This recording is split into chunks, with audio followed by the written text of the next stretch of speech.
আসসালামু আলাইকুম। আমরা এখন দেখব ডেস্কোর জুনিয়র অ্যাসিস্ট্যান্ট ম্যানেজার ফিন্যান্স পদের পরীক্ষার প্রশ্ন সমাধান গণিত পাঠ্যক্রম এমসিকিউ অঙ্কের সমাধানগুলি আমরা দেখব।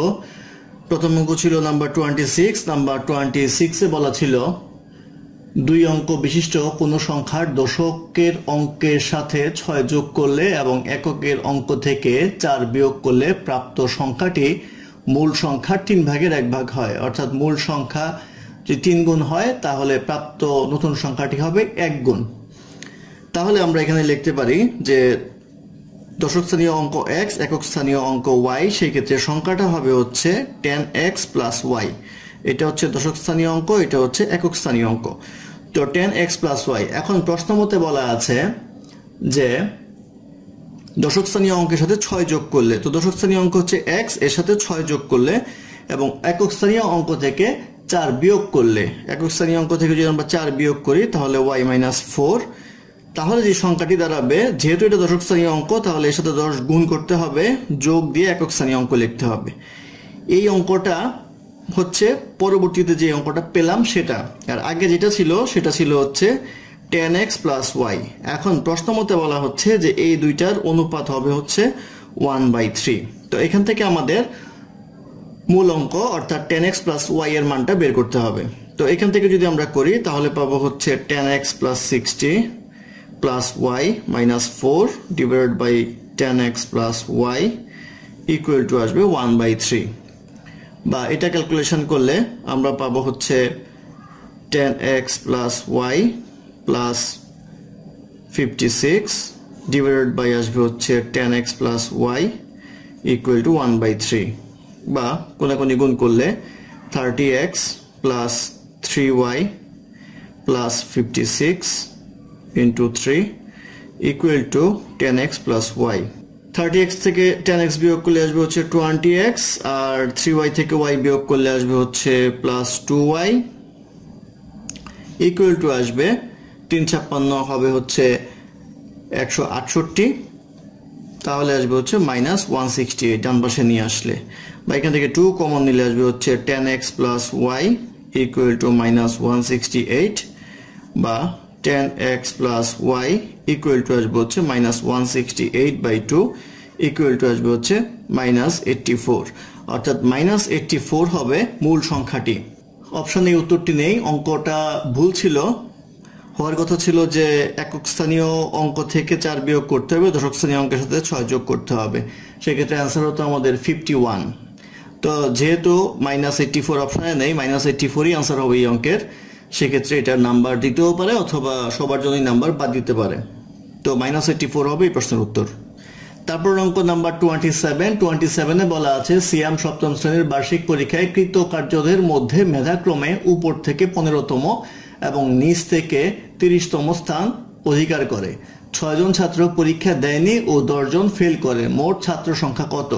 তো সিয়ামের অবস্থান যদি আমরা এখানে চিন্তা করি, এখানে সিয়াম আছে, সে 15তম উপর থেকে 15তম হলে তার উপরে আছে 14 জন, আর নিচ থেকে সে 30তম। সেই ক্ষেত্রে নিচ থেকে হিসাব করলে তার নিচে আছে হচ্ছে 29 জন, আর সে হচ্ছে সেখানকার 30তম। আর বলা হচ্ছে যে তার মধ্যে 6 জন পরীক্ষা দেয়নি, তাহলে 6 জন এবং ফেল করেছে 10 জন। এই টোটাল ছাত্র হচ্ছে এই, অর্থাৎ 14 প্লাস সিয়াম প্লাস 29 প্লাস 6 প্লাস 10, এই সবগুলি যোগ করলে আসবে হচ্ছে 60। অর্থাৎ টোটাল ছাত্র সংখ্যা ছিল হচ্ছে 60 জন। এই 60 হবে এই প্রশ্নের উত্তর। তারপর অঙ্ক নাম্বার 28। নাম্বার 28-এ বলা আছে HKUJ দিয়ে ফিশ বোঝায়, তবে UVCD দিয়ে কি বোঝায়? তো ফিশ FISH ফিশ বোঝায়। এখানে দেখেন EFGH, মাঝখানে একটা অক্ষর থাকে G, IJSTU EFGH IJ, অর্থাৎ এই হচ্ছে অবস্থা, একটা অক্ষর পরের অক্ষর লিখতে হয়। আমাদের জিজ্ঞাসা করা হয়েছে যে যদি সেখানে UVCD থাকে তাহলে আমরা কি লিখবো? তাহলে এর আগের এক অক্ষর আগের অক্ষর লিখবো, অর্থাৎ এখানে B লিখবো। অপশন থেকে দেখা যায় যে লাস্টে B আছে, এটা হবে তাহলে A, এটা হবে তাহলে T, আর এটা হবে হচ্ছে S, অর্থাৎ এক অক্ষর আগের অক্ষরটা লিখবো। অর্থাৎ D এর আগে হচ্ছে C, C এর আগে হচ্ছে B, একটা অক্ষর মাঝখানে বাদ যাবে, এই বাদ দিয়ে বাকি অক্ষরটুকু লিখবো। সেক্ষেত্রে অ্যান্সার হবে STAB। এটা হবে এই প্রশ্নের উত্তর। তারপর অঙ্ক নাম্বার 29। নাম্বার 29 এ বলা আছে রাজু মিনার থেকে লম্বা কিন্তু রিশাদের থেকে খাটো। তাহলে রাজু হবে হচ্ছে মাঝখানে, রিশাদের চেয়ে রাজু খাটো, তাহলে রিশাদ আমরা উপরে লিখব আর মিনা নিচে লিখব। আর বলা আছে রিনা করিমের থেকে লম্বা কিন্তু মিনার থেকে খাটো। তাহলে রিনা মিনার চেয়ে খাটো কিন্তু করিমের চেয়ে লম্বা, সেই ক্ষেত্রে অর্ডারটা হবে এইরকম। সেই ক্ষেত্রে রিশাদ হবে হচ্ছে সবচেয়ে লম্বা, সেই ক্ষেত্রে আনসার হবে হচ্ছে রিশাদ। তারপর অঙ্ক নাম্বার 30। নাম্বার 30-তে বলা আছে শূন্যস্থানে কোন সংখ্যা বসবে।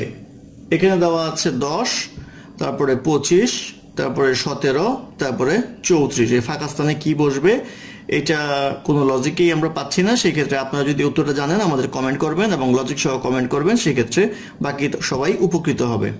তারপর অঙ্ক নাম্বার 31। নাম্বার 31-এ বলা আছে একটি ছবিতে একজন লোকের দিকে লক্ষ্য করে একজন মহিলা বলল তার ভাইয়ের বাবা আমার দাদার একমাত্র সন্তান। মহিলার ছবির লোকটি কে হয়? তাহলে ধরে নেই এই ব্যক্তি হচ্ছে ছবির ব্যক্তি, এই ছবির দিকে তাকিয়ে বলছে এই ছবির ভাই, তার বাবা, ভাইয়ের বাবার কথা বলা হচ্ছে।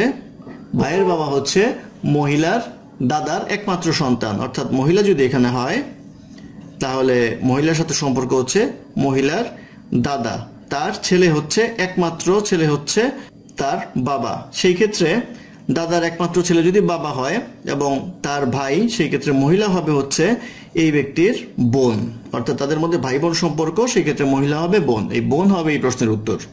তারপর অঙ্ক নাম্বার 32। নাম্বার 32-তে বলা আছে দুইটি মেশিন 4000 পিস সাবান যথাক্রমে 4 ও 6 ঘন্টায় তৈরি করতে পারে। একটি মেশিন প্রথমে কাজ শুরু করলো এবং 1 ঘন্টা পর পর তারা পালাক্রমে কাজ করতে লাগলো।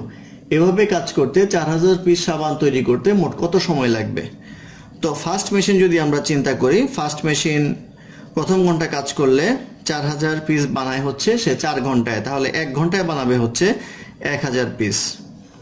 আর সেকেন্ড মেশিন যেটা আছে সেটা দ্বিতীয় ঘন্টায় যদি কাজ করে তাহলে 4000 বানায় হচ্ছে 6 ঘন্টায়, সেই ক্ষেত্রে 1 ঘন্টায় বানায় হচ্ছে দশমিকে করলে আসবে হচ্ছে এমন, অর্থাৎ 663.66। এখন ফার্স্ট মেশিন দিয়ে কাজ শুরু হবে, সেকেন্ড মেশিন পরবর্তী ঘন্টায় কাজ করবে, একটার পর একটা কাজ করবে। সেই ক্ষেত্রে যদি ফার্স্ট আওয়ার এটা সেকেন্ড আওয়ার ধরি তাহলে থার্ড আওয়ারে আবার 1000 প্রডিউস হবে প্রথম মেশিন দিয়ে, আবার ফোর্থ আওয়ারে প্রডিউস হবে 663.667। সেক্ষেত্রে এই কটা যোগ করলে আমার আসবে হচ্ছে 3333.33। এই সংখ্যক আমাদের তৈরি হয়ে গেল। আমাদের তৈরি করতে হবে টোটাল 4000। সেই ক্ষেত্রে আমার রিমেনিং যা থাকবে সেটা থাকবে হচ্ছে 6663.66 এবং এটা করতে হবে হচ্ছে ফার্স্ট মেশিন দিয়ে।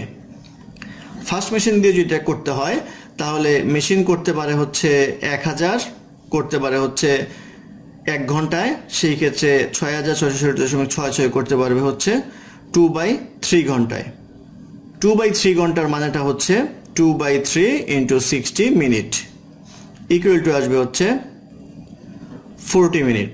তাহলে সময় লাগবে হচ্ছে এই 1 ঘন্টা, 2 ঘন্টা, 3 ঘন্টা, 4 ঘন্টা, অর্থাৎ টোটাল সময় লাগবে হচ্ছে 4 ঘন্টা 40 মিনিট। তাহলে 4 ঘন্টা 40 মিনিট হবে এই প্রশ্নের উত্তর। তারপর অঙ্ক নাম্বার 33। নাম্বার 33-তে বলা আছে 3 সেন্টিমিটার, 4 সেন্টিমিটার ও 5 সেন্টিমিটার বাহু বিশিষ্ট 3টি একক ঘনক গলিয়ে নতুন একটি ঘনক তৈরি করা হলো। নতুন ঘনকের বাহুর দৈর্ঘ্য কত হবে?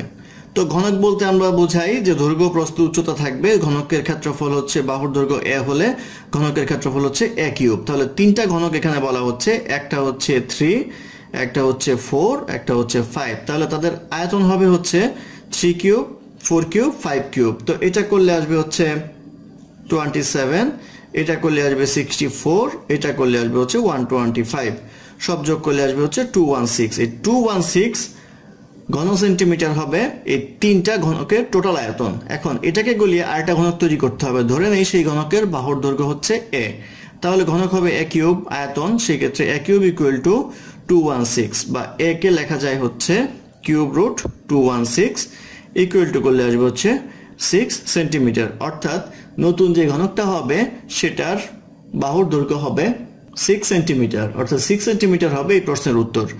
ধন্যবাদ আমাদের সাথে থাকার জন্য। আমাদের চ্যানেলটি ভালো লাগলে অবশ্যই সাবস্ক্রাইব করবেন, লাইক কমেন্ট এবং শেয়ার করবেন, এবং অঙ্কে কোনো সমস্যা থাকলে আমাদের কমেন্টে জানাবেন। আমরা চেষ্টা করব সেটা সমাধান ডেসক্রিপশনে দেওয়ার জন্য। ধন্যবাদ।